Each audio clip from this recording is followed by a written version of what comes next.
À mon humble avis, je dirais même que un enfant de Dieu peut faire ou peut s'engager dans la politique. C'est même une nécessité. En fait, même si on ne veut pas s'intéresser à la politique, elle va s'intéresser à nous certainement. Premièrement, ce que la politique, au fait, pour faire la politique, relève de deux niveaux. Le premier niveau, c'est la politique qui relève du civisme. La politique qui relève du civisme nous concerne automatiquement tous parce que chacun gère son environnement de son côté et la politique relevant de l'activisme, et c'est quand maintenant quelqu'un veut occuper un poste quelconque dans la politique.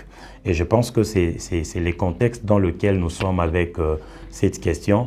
Est-il permis aux chrétiens de faire de la politique? Est-il permis aux chrétiens d'occuper un poste politique?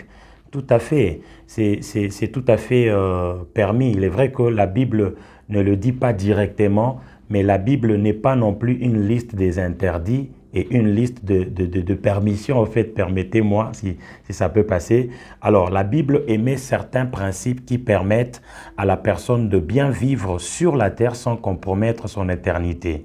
Alors, moi, je dis que oui, pour trois raisons majeures.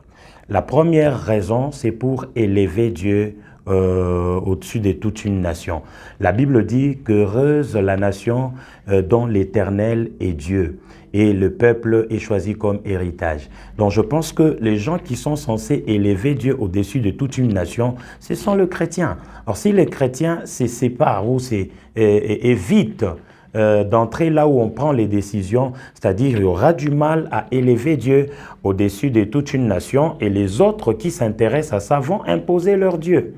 La deuxième raison majeure, c'est pour apporter des réformes. Au fait, on ne peut pas apporter des réformes dans un pays si on n'occupe pas des postes régaliens ou des fonctions, on n'a pas des fonctions régaliennes. Qu'est-ce que je veux dire par là? Pour apporter des réformes, des bonnes réformes dans un pays, il faut faire partie des décideurs. Alors, les décideurs, aujourd'hui, sont des politiques.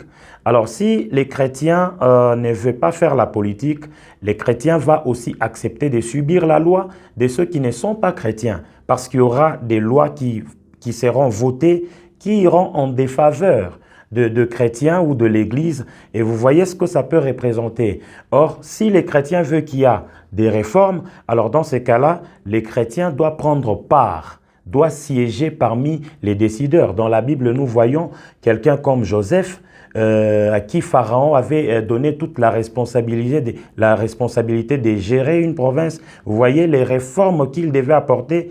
Il y a Daniel, par exemple, qui a géré toute une province, qui a siégé aux côtés du roi. Il y a quelqu'un comme Néhémie qui a aussi apporté des réformes. Donc, il est permis pour un chrétien, au fait, dans le sens qu'il peut aussi apporter des réformes dans un pays. S'il faut que les pays puissent avoir une bonne justice, qui sont censés amener notre justice à élever la nation? Ce sont les chrétiens. Mais si les chrétiens refusent d'occuper ce genre de postes, c'est-à-dire on va toujours subir l'injustice, on va subir des lois qui favorisent les valeurs non chrétiennes, et voilà, c'est ça les problèmes. Le troisième niveau, ou ma troisième raison, c'est qu'il n'y a pas une terre pour les chrétiens propre à eux. Tous nous sommes citoyens d'une cité et la politique devient un emploi comme tous les autres emplois. Nous ne devons pas accepter de travailler dans une autre entreprise publique et refuser la politique sous prétexte que voilà, c'est un système corrompu. Partout où nous retrouvons l'argent et les pouvoirs, il y a toujours des problèmes. Mais les chrétiens, le vrai, a un élément qui lui permet de bien vivre, c'est la foi en Jésus-Christ. La foi en Jésus-Christ devient cet élément qui permet aux chrétiens de bien vivre, de vivre correctement sur la terre sans compromettre son éternité. C'est-à-dire, si j'ai la foi en Christ, alors je vais lutter pour la promotion des valeurs chrétiennes. Partout où je me retrouve, quels que soient les systèmes. Moi, j'ai l'habitude de dire que les systèmes en soi n'est pas mauvais. Le système est conçu par les hommes.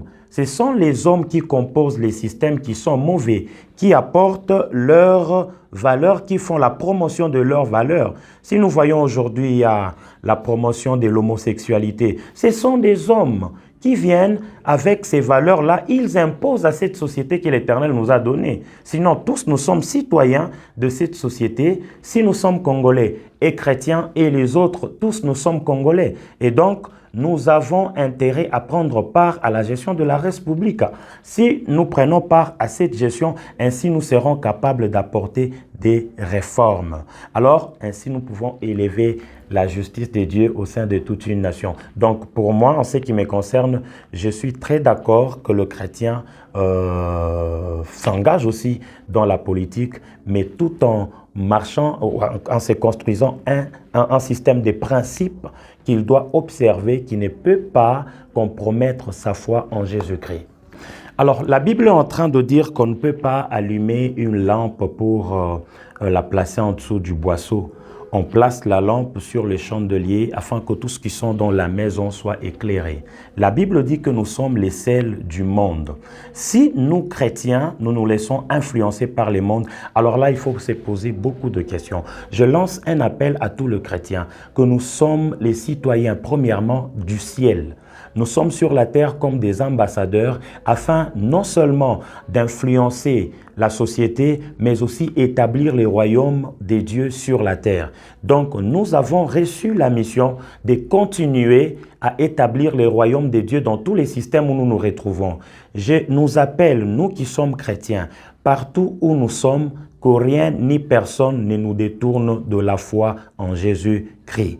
Prenons, luttons, nous pouvons promouvoir les valeurs chrétiennes, les principes divins en tout ce que nous puissions faire et partout nous allons nous retrouver. C'est le message que je peux donner à tous les chrétiens, que rien ne nous change. Luttons, battons-nous pour que la justice de Dieu soit élevée sur notre nation et partout. Que ce soit dans tous les domaines, il y a dans d'autres entreprises publiques comme privées, en fait, la corruption est partout, l'injustice, les inégalités, c'est partout. Mais heureuse la nation dont l'Éternel est Dieu. Et nous sommes chrétiens, nous sommes capables d'amener Dieu au trône, au fait de toute notre nation. Voilà. En fait, le dernier mot, c'est juste vous remercier pour cette opportunité que vous nous avez accordé de parler au peuple de Dieu qui va certainement nous suivre. Nous avons une pensée pour nos frères de Goma. Nous prions pour eux, que l'Éternel instaure la paix dans ces côtés de notre pays. C'est notre souci, comme la Bible est en train de dire, que rechercher la paix de la ville dans laquelle je vous ai amené en déportation. Nous sommes en train de prier tous les jours pour que l'Éternel puisse instaurer la paix à l'est de notre pays. Que Dieu bénisse tous ceux qui vont suivre cette intervention et cette émission. Allez, que Dieu vous bénisse. Merci.